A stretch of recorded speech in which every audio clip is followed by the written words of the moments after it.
I think it's a coup for President Macron. Uh, it's not only Edouard Philippe, it's the fact that Edouard Philippe was the right-hand man for the most popular politician on the right, who unfortunately could not run for the presidential election because he was defeated by people further right, but he's still the more popular in France. There will presumably be other ministers from the right tomorrow.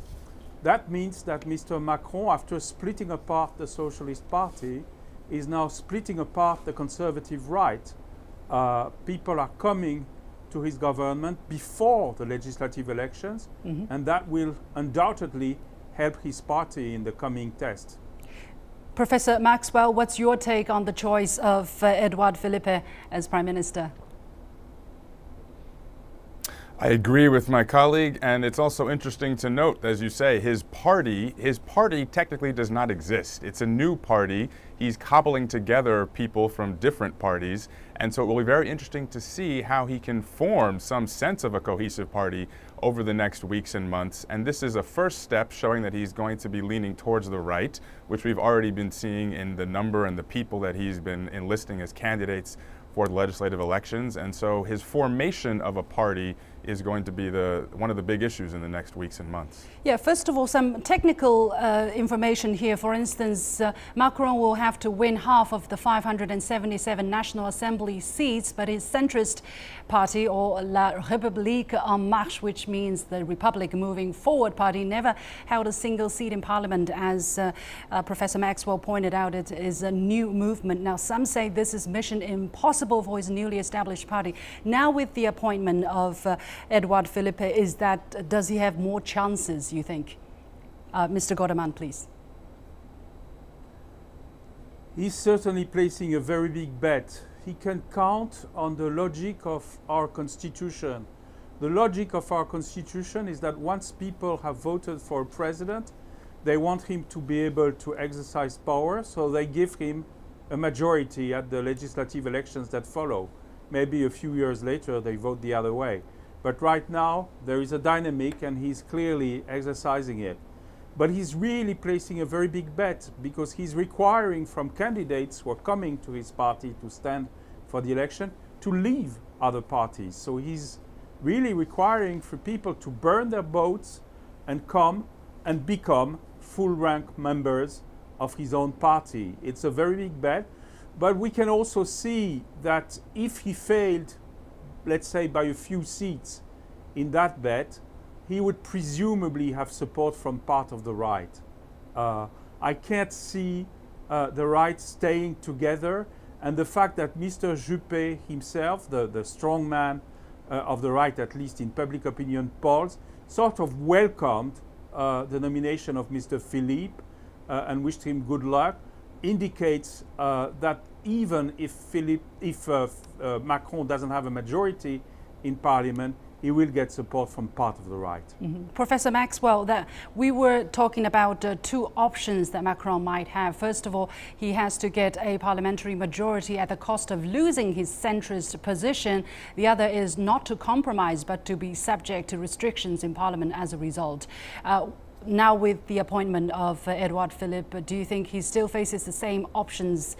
If not, what options would he have at this moment? Oh, he definitely has a challenging few weeks and months ahead, if not years. As I said before, he really does not, he does not have a party. He does not even have a movement.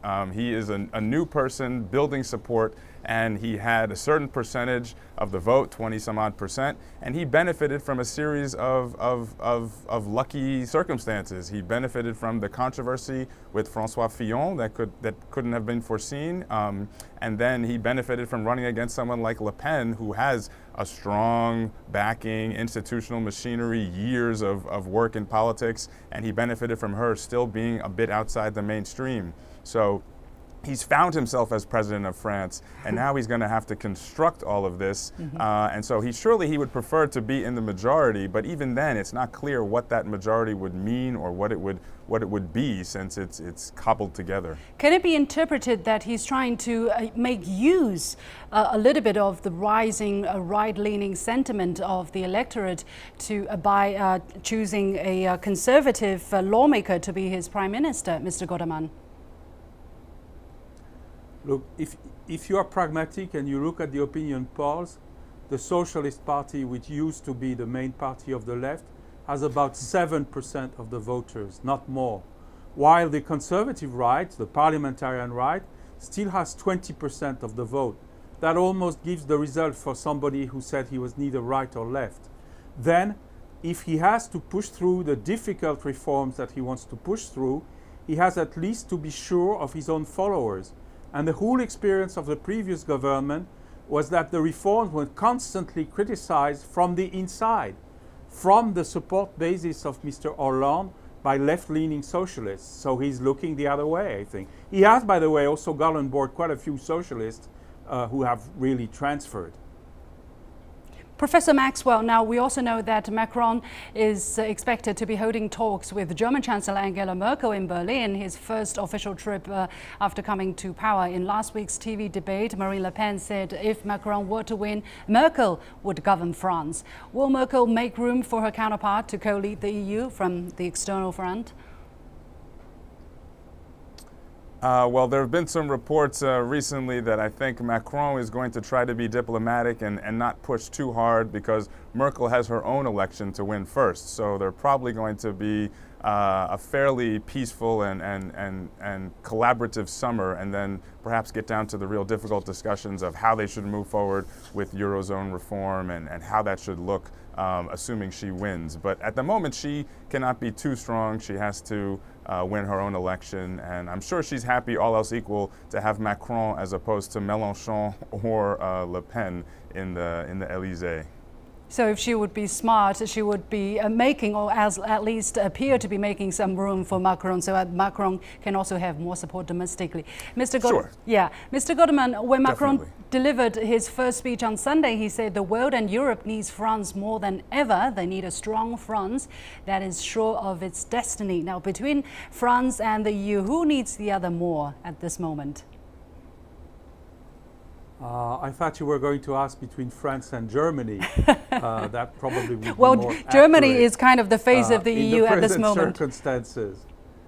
And I agree with my colleague that Macron has clearly decided to be careful and diplomatic until at least the German election comes through in the fall.